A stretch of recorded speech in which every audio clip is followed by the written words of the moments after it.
జగన్మోహన్ రెడ్డి ముఖ్యమంత్రిగా చేసినటువంటి నీచమైనటువంటి పేలులు ఒక్కొక్కటిగా వెలుగులోకి వస్తా ఉన్నాయి. జగన్మోహన్ రెడ్డి జీవితాంతం జైల్లో గడపబోయేటువంటి పరిస్థితి ఏర్పడబోతా ఉన్నట్టుగా తెలుస్తా ఉంది. ఏపీలో సంచలనంగా ఫోన్ ట్యాపింగ్ వ్యవహారం బయటకు వస్తా ఉంది. మరి ఫోన్ ట్యాపింగ్ లో ఎవరెవరి ఫోన్లు ట్యాప్ చేశారు, ఏ విధంగా జగన్మోహన్ రెడ్డి అడ్డంగా దొరికిపోయాడు, మరి ఇప్పుడు జగన్మోహన్ రెడ్డి బతుకు ఏమవబోతా ఉంది అనేది ఈ వీడియోలో వివరించబోయే ముందుగా ఇప్పటి వరకు మన ఛానల్ సబ్స్క్రైబ్ చేయని వాళ్ళు ఖచ్చితంగా సబ్స్క్రైబ్ చేయండి, మరో 10 మందితో చేయించండి. ఇక విషయానికి వస్తే మన డెకాయిట్ ముఖ్యమంత్రి జగన్మోహన్ రెడ్డి బతుకు అందరికీ తెలుసు. ప్రజారంజకంగా పరిపాలించాలి, రాష్ట్రాన్ని అభివృద్ధి చేయాలి, ఆ రకంగా ప్రజల ఓట్లు తీసుకోవాలనేటువంటి ఆలోచన తనకు లేదు. ప్రతిపక్షాలని అణిచివేయాలి, అందరినీ భయపెట్టాలి, వ్యవస్థల్ని చెరపట్టాలి అనేటువంటి నీచమైనటువంటి ఆలోచన కలిగినటువంటి నికృష్టమైనటువంటి వ్యక్తి ఇవాళ ఆంధ్రప్రదేశ్ రాష్ట్ర ముఖ్యమంత్రిగా ఉన్నాడు. సరే, ఇవాళ తెలంగాణలో ఏం జరిగిందో మనందరం చూస్తున్నాం. కేసీఆర్ సొంత కులానికి సంబంధించినటువంటి ప్రణీత్ రావు, భుజంగరావు, తిరుపతన్న అనేటువంటి ఐపీఎస్లు సిగ్గు ఇడిచి ఫోన్ ట్యాపింగ్ చేసి అనేక మంది కాంగ్రెస్ పార్టీ ప్రతిపక్ష నాయకులకు సంబంధించినటువంటి వ్యాపారస్తులకు సంబంధించినటువంటి ఫోన్లు ట్యాప్ చేసి ఆ విషయంలో అడ్డంగా దొరికిపోయి ఇప్పుడు 3 ఐపీఎస్లు తెలంగాణలో జైలు జీవితం గడుపుతూ చేసినటువంటి తప్పుడు పనులు ఒప్పుకునేటువంటి స్థితి వచ్చింది. మరి ఆంధ్రప్రదేశ్లో దాదాపు 25,000 మంది ఫోన్లు ట్యాప్ చేసినట్టుగా తెలుస్తా ఉంది. వ్యాపారస్తులు, తెలుగుదేశం పార్టీ నాయకులు, ప్రతిపక్షాలకు సంబంధించినటువంటి నాయకులు, శాసనసభ్యులు ఇంతవరకు అనుకుంటే వేరే విషయం, సొంత పార్టీ శాసనసభ్యులు, మంత్రులు, ఎంపీల ఫోన్లు కూడా ట్యాప్ చేసినట్టుగా తెలుస్తా ఉంది. అయితే జగన్మోహన్ రెడ్డి ఓటమి 45 రోజుల తర్వాత ఘోరంగా ఉండబోతా ఉంది. ఈ ఓటమి తర్వాత దీనికి సహకరించినటువంటి నీచ నికృష్ట దౌర్భాగ్య ఐపీఎస్ల బతుకులు ఏమవబోతున్నాయంటే, ఈ నీచులు ఏ స్థాయికి దిగజారిపోయారంటే చివరికి 2020 ఆగస్టులో నా పేరు విడదల రజని పనికి మాలినటువంటి కేసు పెడితే, డెకాయిట్ వల్లభనేని వంశీ ఒక కేసు పెడితే నన్ను అరెస్ట్ చేయడం కోసం నా ఫోన్కు ట్యాప్ చేసినటువంటి ఈ నీచుల బతుకుల్ని వదిలే సమస్య లేదు. కొడకల్లారా తప్పుడు పనిచేసిన ఒక్కడిని వదిలిపెట్టాం. ఖచ్చితంగా ఎన్నికల తర్వాత ఈ కేసుల్లో ఎవరెవరైతే ఉన్నారో దుర్మార్గులు వాళ్ళందరి బతుకులు రచ్చకీడ్చి కోర్టు న్యాయస్థానాల ముందు పెడతాం. ఎదవల్లారా మీ మీద చట్టపరమైనటువంటి చర్యలు తీసుకుందాం. అయితే నా విషయం పక్కన పెడతాం. ఇవాళ చంద్రబాబు నాయుడు గారు, లోకేష్ గారు, పవన్ కళ్యాణ్ గారు, తెలుగుదేశం పార్టీ శాసనసభ్యులు, తెలుగుదేశం మాజీ శాసనసభ్యులు, అదేవిధంగా మాజీ మంత్రుల ఫోన్లు, కీలకమైనటువంటి నాయకుల ఫోన్లు ట్యాప్ చేయటమే కాదు, అనేక మంది వ్యాపారస్తుల ఫోన్లు ట్యాప్ చేసి వాళ్ళ వ్యాపార లావాదేవీలు తెలుసుకొని వాళ్ళ దగ్గర నుంచి కూడా డబ్బులు గుంజుకున్నట్టుగా తెలుస్తా ఉంది.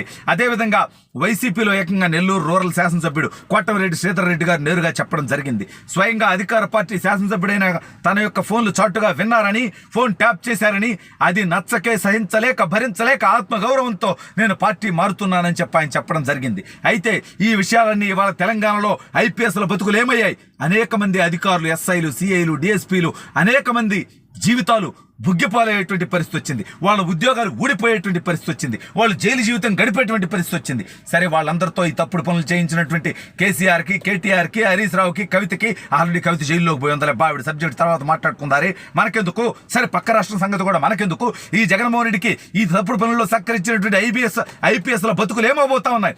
విజయ్ పాల్, అదేవిధంగా పివి సునీల్ కుమార్ కండ కావరం ఎక్కి ఒళ్ళు బలిసి విజయ్ పాల్ అయితే నన్ను అరెస్ట్ చేసినప్పుడు కారు కొత్తలు కూశాడు.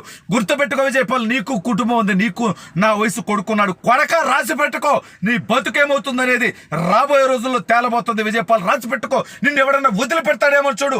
వదిలే సమస్య లేదు. సరే, మనం డివేట్ అవుతున్నాం, మన పర్సనల్ సబ్జెక్ట్లో పోతున్నాం. సరే, దాని గురించి ఎన్నికల తర్వాత ఒక్కడిని వదిలిపెట్టే సమస్య లేదు. 9 కేసులు పెట్టారు. అయితే ఇప్పుడు ఈ యొక్క ఫోన్ ట్యాపింగ్ అంశంలో జగన్మోహన్ రెడ్డి అనేటువంటి వ్యక్తి తనకి సహకరించినటువంటి కులం కోసం కొంతమంది, మతం కోసం కొంతమంది, డబ్బు కోసం కొంతమంది, ప్రమోషన్ల కోసం కొంతమంది, భయానికి కొంతమంది తప్పుడు పనిచేశారు. కానీ తప్పు ఎలా చేసినా, ఎవడు చేసినా తప్పు తప్పే. ఈ తప్పులో భాగస్వామైనటువంటి ప్రతి ఒక్కడూ రాబోయే రోజుల్లో చట్టపరంగా శిక్షించబడబోతా ఉన్నాడు. ఇవాళ నిజంగా నువ్వు ప్రజారంజకంగా పరిపాలించలేక, ఈ రాష్ట్రాన్ని అభివృద్ధి చేయలేక, ప్రజలకు కావాల్సినటువంటి పనులు చేయలేక, కేంద్రం మీద పోరాడలేక ఒక బానిసలాగా ఈ రాష్ట్రంలో వ్యవస్థలను దుర్వినియోగం చేస్తావా?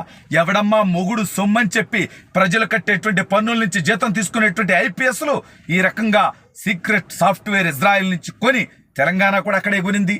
అదే కేసీఆర్ అనుకో, ప్రణీత్ రావు అనుకో, అదేవిధంగా వాళ్ళని ఆదర్శంగా తీసుకొని వాళ్ళ రిఫరెన్స్తో జగన్మోహన్ రెడ్డి కూడా ఇజ్రాయిల్ నుంచి యొక్క ఫోన్ ట్యాపింగ్ టెక్నాలజీని తెచ్చుకొని తెలుగుదేశం పార్టీ ప్రతిపక్షాలకు సంబంధించినటువంటి అనేక మంది నాయకుల యొక్క ఫోన్లు ట్యాప్ చేసి తద్వారా వాళ్ళని టార్గెట్ చేసినటువంటి విధానం రాబోయే రోజుల్లో ఖచ్చితంగా ఎంక్వైరీ జరగబోతా ఉంది.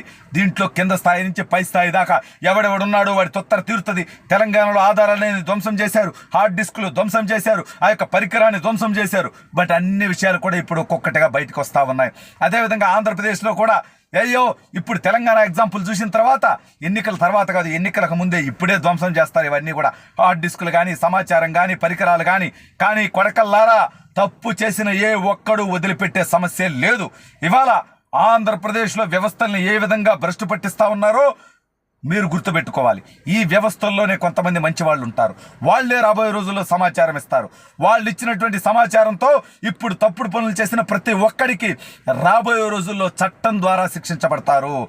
జగన్మోహన్ రెడ్డి అధికారం శాశ్వతం అనుకున్న ఒక్కొక్కరికి కూడా తుత్తర తీరే రోజులుంటుంది. ఇది ప్రజాస్వామ్యం. ఎవరి అధికారము శాశ్వతం కాదు. జగన్మోహన్ రెడ్డి ఓడిపోయిన తర్వాత తాను అవసరమైతే విదేశాలకు పారిపోతాడు దోచుకున్నటువంటి డబ్బుతో. కానీ ప్రభుత్వ అధికారులు ఎక్కడే పనిచేయాలనేది గుర్తుపెట్టుకోండి.